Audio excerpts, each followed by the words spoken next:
The Greater Dayton RTA Board of Trustees Public Board Meeting for Tuesday, April 3rd, 2018 is hereby called to order. Please stand for the Pledge of Allegiance. I pledge allegiance to the flag of the United States of America and to the republic for which it stands, one nation, under God, indivisible, with liberty and justice for all.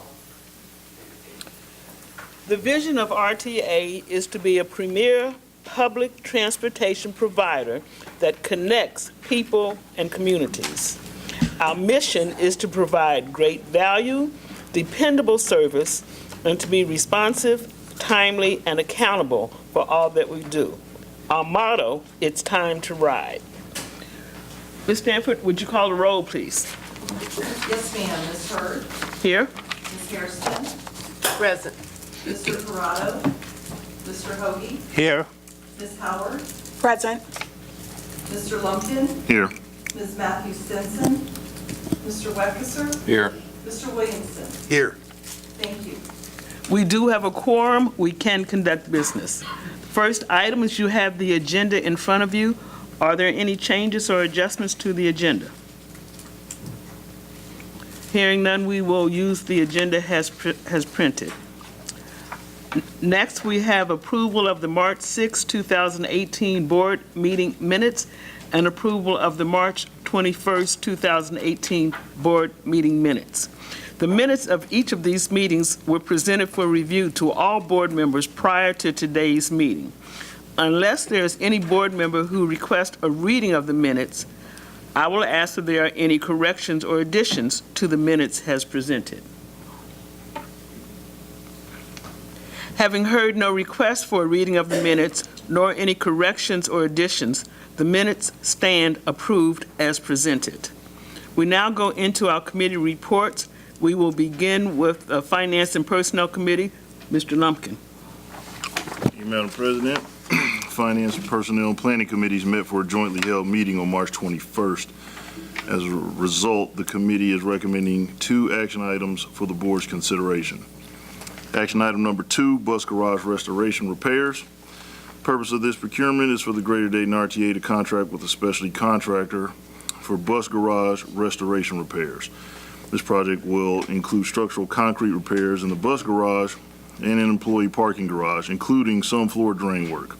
The contractor will be allowed full access to the garages. This project is consistent with RTA's core value of safety and stewardship, as the RTA demonstrates its commitment to maintain facilities in a state of good repair and to keep safety a priority. We're not here, so I guess Mr. Cole will be here. And Darren actually provided a detailed explanation at the committee meeting, and staff is here to answer any available questions that the board may have at this time. Hearing none, based upon the recommendation of the committee, I move to award a contract to Lithco Restoration Technologies for bus garage restoration repairs in the amount of $622,780 plus a 15% contingency for any unknowns that may arise during the restoration process, for a total award of up to $716,197. This procurement will be funded with 80% federal funds. Is there a second? Second. It's been properly moved and second that we award a contract to Lithco Restoration Technologies for up to $716,197 for bus garage restoration repairs. Are there any questions or comments? All those in favor say aye. Aye. Opposed? Motion carried. We are awarding a contract to Lithco Restoration Technologies for up to $716,197. Action item number 3, approval of missed policies. Because of RTA's recent cybersecurity, I'm sorry, not missed, but MIS. Because of RTA's recent cybersecurity review, staff requests board approval of MIS policies. Number 1, online computer services. Number 2, cybersecurity risk management process. And number 3, cybersecurity officer. Policy 1 has been revised and policies 2 and 3 are new. Mr. Tim Harrington provided a detailed explanation at our board committee meeting, and the supporting information is included in today's board package. Staff is available to answer any questions that the board may have at this time. Hearing none, based upon the recommendations of the committee, I move to approve MIS policies number 1, online computer services, number 2, cybersecurity risk management process, and number 3, cybersecurity officer. Second. Been properly moved and seconded that we approve MIS policies 1, 2, and 3. Are there any questions or comments? All those in favor say aye. Aye. Opposed? Motion carried. We have approved MIS policies 1, 2, and 3. Additional items to mention, the December 2017 sales tax update. At the meeting, Ms. Stanforth reported December 2017 sales tax receipts equal $3,923,544, and the state of Ohio transitional aid is $383,788. The grand total of $4,307,331 reflects a 5.4% or $221,000 increase versus December of 2016. Year-to-date, December 2017 sales tax receipts equal $39,796,221, and the state of Ohio transitional aid is $2,302,727. Year-to-date grand total of $42,098,947 reflects a 1% or $421,000 increase versus year-to-date December 2016. As compared to year-to-date budget, we are down $1.4 million. The February 2018 financial statements. At our meeting, Ms. Stanforth reported that the month of February 2018, RTA's net loss after local depreciation is $16,462 compared to a budgeted net loss of $73,227. Operating revenues were $15,000 or 2% above budget. Operating expenses, excluding depreciation, were $108,000 or 2% under budget. RTA local depreciation expense was $14,000, 7% under budget. And finally, non-operating revenues, expenses were $80,000 or 2% under budget. RTA's year-to-date net loss after local depreciation is $675,842 compared to a year-to-date budgeted net loss of $982,311. Operating revenues were $10,000 or 1% above budget. Operating expenses, excluding depreciation, were $477,000 or 4% under budget. RTA local depreciation expense was $26,000 or 6% under budget. Finally, non-operating revenues expenses were $207,000 or 2% under budget. The details and the variance explanations associated with the financial statements are included in today's board package. And finally, the Review of Governmental Accounting Standards Board, or GASB, number 68. At our meeting, Mr. Thomas made a presentation regarding GASB 68, entries that affect the 2017 year-end financial statements. The net pension liability for the Grade and RTA at the December 31st, 2017 is $56.4 million, a $13.8 million increase over 2016. The 2017 net pension expense for RTA is $13.1 million, a $5.3 million increase over 2016. In 2018, post-employment benefits other than pension plans, pension expense will be recognized for the first time. It is very likely RTA's unrestricted net position will then fall into a negative position. These items will also be reviewed as part of the 2017 year-end audit review to be scheduled in the next few months. And that will conclude my report, Madam Chair. Thank you, Mr. Lumpkin. Okay. Ms. Howard. Thank you. The Finance, Personnel, and Planning Committees met for a jointly held meeting on March 21st, and while we do not have any action items to bring before you, we do have important updates to provide. A summary document of recent activities in the Customer and Business Development Department was provided. Highlights from this month's report included the statewide Ohio Loves Transit promotion on Valentine's Day, the grand reopening of the Right Stop Bike Shop, and RTA's celebration of Rosa Parks as part of Black History Month. Today marks the second day since the grand reopening of Right Stop Bike Shop, which closed last year.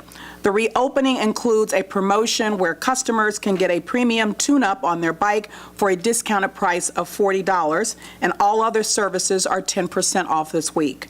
The bike shop is also adding Saturday hours to make it even easier for customers to pick up and drop off their bikes downtown. The reopening was covered by all 3 local news stations and has been promoted heavily on social media. The RTA hopes to support residential growth downtown by providing bike repair services at a convenient location. The month of March also included RTA's annual visit to Washington, D.C. to meet with members of Congress. Meetings were held with Congressman Mike Turner, Senator Sherrod Brown, and the Chief of Staff for Senator Rob Portman. Staff asked for continued support of the region's transit system, reiterating the need for adequate funding for RTA transit buses and facilities in order to achieve a state of good repair. To that effect, staff discussed ongoing projects such as RTA's $98 million bus replacement program, which includes final assembly of the next-gen bus fleet in Dayton, Ohio. This concludes my report, Madam President. I or Mr. Polachicchio would be happy to answer any questions you may have. Thank you, Ms. Howard. Are there any questions? I do think that having the assembly done in Dayton is a major coup. I concur. Next, we have the Chief Executive Officer's report. Mr. Donaghy. Thank you, Madam President. Just a couple informational items. You are aware, I believe, that Nicole, Brandon, and I were in Washington 2 weeks ago for the APTA Legislative Annual Conference.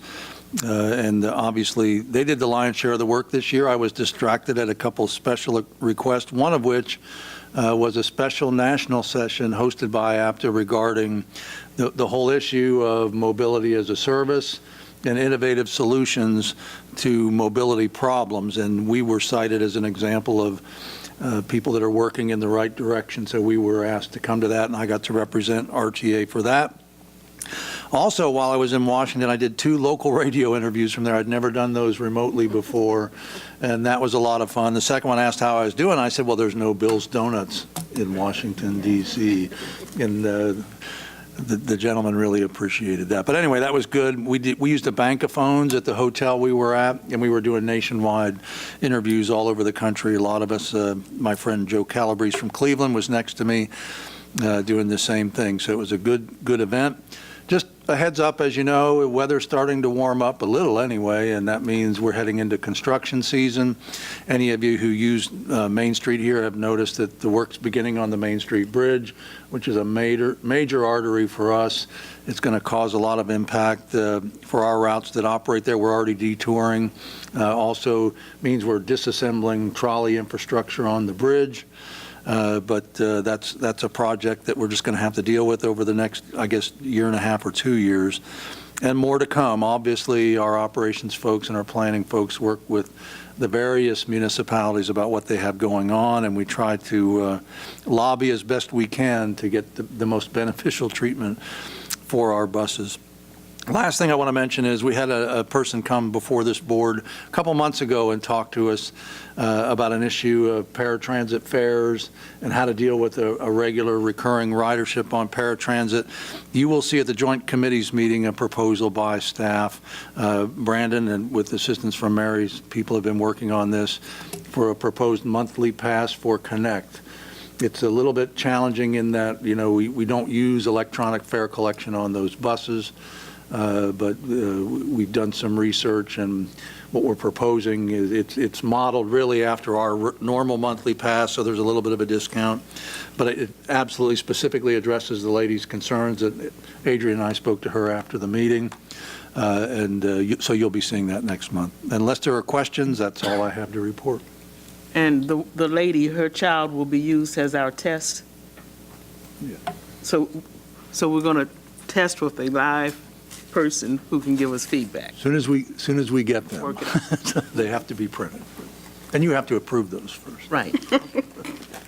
Is there any old business to come before the board? Is there any new business to come before the board? Public comment, I have two requests that were received by 3 o'clock. As a reminder, only the citizen who has completed and whose name appears on the comment registration form may address the board. A citizen may not yield or defer his or her time to another citizen and may only speak on their own behalf.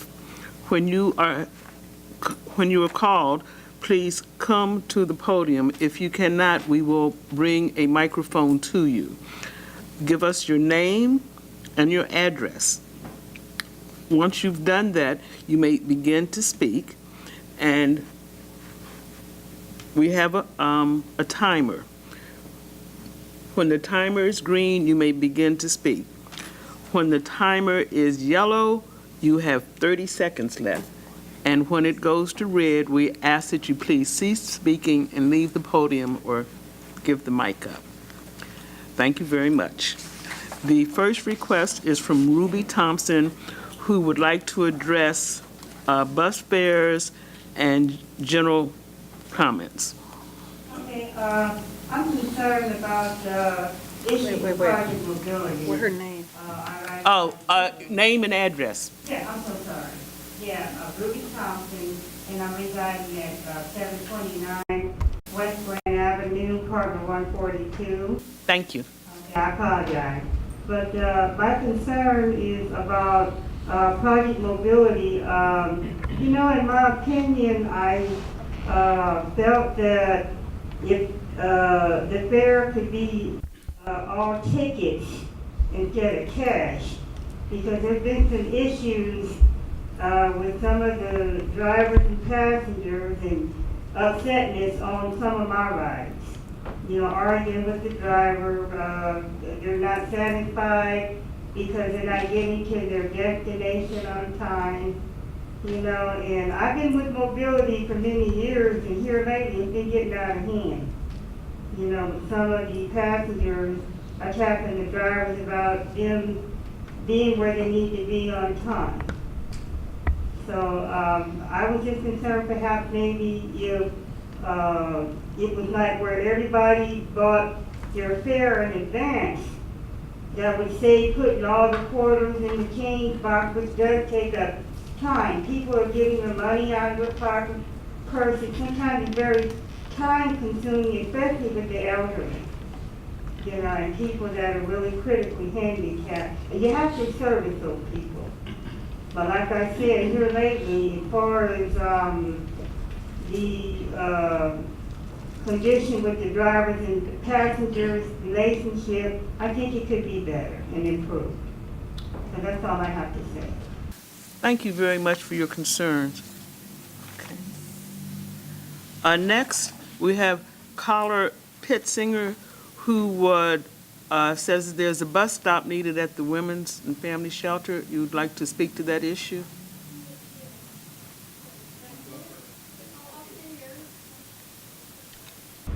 My name's Carla Kitzinger. You want my address? 3329 Shady View Road, Lorraine, Ohio. Okay, I wanted to say that I've been with Community Action Partnerships Council for 23 years now, but last year we haven't had one. And I have been at the Women's and Family Shelter for a year, trying to save my house and going through a divorce and some of the problems there. Elsewhere, but I wanted to say we had an evacuation, a fire drill. We were out for 45 minutes. It was Super Bowl Sunday. It was freezing rain. The families didn't have time to get their coats. So some of the caseworkers put the kids in a newborn in a car. I thought it would just be a few minutes. Some of the ladies are disabled and they're just no coats on. One lady was out there barefoot. Her name's Miss Carol. Here, she breathes her feet out here to the ground. But anyway, the fire department could have maybe brought a bus, but I was told, one parent said, we need a shelter bus. And the RTA bus garage is up the street. on Ludlow. So here, I realized I was talked to Mr. Barton Plain that we need a bus to go to the front entrance here, which is number 18, which is nearby, but it's 2 blocks away. And, you know, for the past 10 years, here, the shelter has been there. You have to go a block away, going up a steep incline, going south, or crossing it's 2 streets a block and a half away. Here, the sidewalks are not cleared when there's snow or ice on the ground, which makes it very difficult, if not inaccessible, to the residents who stay there. There's no shelter at either stop. Mr. Barton noticed last year that there's only 38 people that take the northbound one. There are about 20 families there and over 70 ladies at any one time and a few couples. About 30 ladies, mostly seniors, use a walker, cane, or wheelchair. Over 50 have signed, I had like a little petition here, that they would be using the bus. Some haven't been out for months. They're waiting on a nursing home or care, or they've had surgery. And they're too scared or even paranoid to go out. But anyway, I think it's very important, I said here, for the residents at the shelters to go out and learn the Dayton area as well as ride the buses. So I hope you can help and encourage the residents and help obtain a bus stop there at 120 West Apple Street. I talked to Mr. Hoff, who I don't know if he's here. No? Oh, there you are. Okay. Here, and about a month ago. Oh, boy, that goes fast. Do you have any of that in writing? Well, I gave a copy. Did I give a copy? No, I just gave. Yes, I do. I have copies right here. So. I'd like to have a copy so that I could attach it, because you have quite a few details. Yes, I do. I have more actually too, but I don't want to get, you know, but I do. This Ross, it is. Well, just let us have some of the details that you have, and then we will look into it, okay? Thank you. That is it for public comments. Now we are down to board member comments. I'll start with Mr. Lumpkin, comments and announcements. None at this time. Okay. Dave. Oh, I'm Is there sorry. a reason Dave? I was gonna say, skip Dave? Comments? Hiding back here, but no comments. Okay. I don't have any other, Madam President. No comments. Okay. I have no comments. I'd just like to thank Michelle Garrett in particular. Back on March 24th, UD held their flyer formation down on East 2nd Street, and Michelle set up transportation for us to get students. About 200 students is what we were expecting. I think we were close to that, to and from East 2nd Street for this flyer formation event where we kind of pair up students where they can meet with local community members. It's kind of a business meeting and keynote speakers and things. So I just wanted to thank them for helping set that up. So noted. Okay. Ms. Howard? Just thanks again for everything and making the first 4 grade. Unless you chose Michigan and Michigan State and Virginia. Sorry. Next item is executive session, and we do need to go into executive session to discuss the compensation of an employee or an official. Is there a motion to that effect? So moved. I'll second that. Okay, it's been properly moved and seconded that we adjourn into executive session to discuss the compensation of an employee or an official. Would you call the roll, please? Yes, ma'am. Mr. Corrado, Ms. Harrison, Yes. Ms. Hurd, Yes? Mr. Hoagie, Yes. Ms. Howard, Yes. Mr. Lumpkin, Yes. Mr. Williamson, Yes. Mr. Wexler. Yes. Thank you. Okay. We are adjourned into executive session, and there may be action taken when we come out of executive session. Is there a motion to reconvene our regular meeting? So moved. Second. Been properly moved and seconded that we reconvene our regular meeting. Would you call the roll, please? Ms. Hurd, Here? Yes? Ms. Harrison, Yes. Mr. Hoagie, Yes. Ms. Howard, Yes. Mr. Lumpkin, Yes. Mr. Wexler, Yes. Mr. Williamson. Yes. Thank you. Okay, motion carried. We are back into our regular public board meeting. We have action item number 4, evaluation and compensation of a public employee. The 2017 performance evaluation of Mr. Mark Donahue, CEO of the Greater Dayton Regional Transit Authority, has been reviewed by the Board of Trustees. On items completely within his control, he has been rated as exceeds expectations.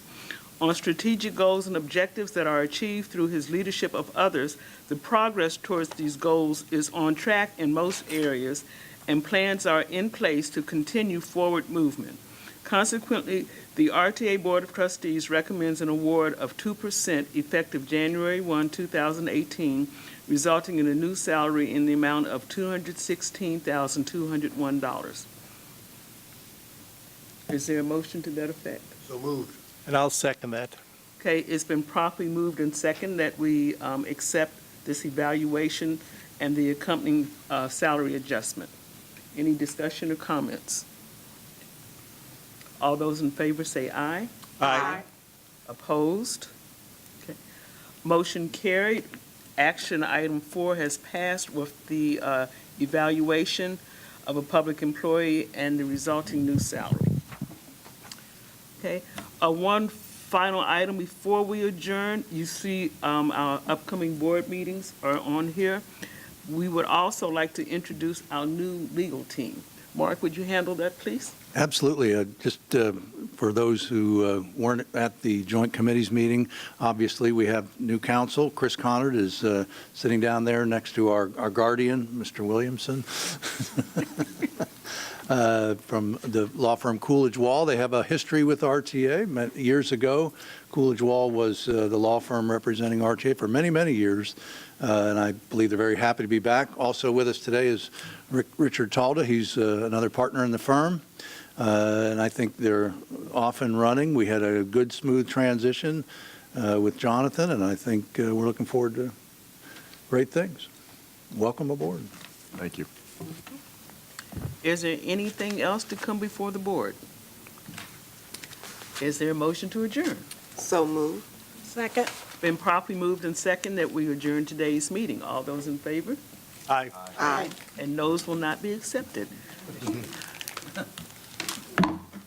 Done. Meeting adjourned.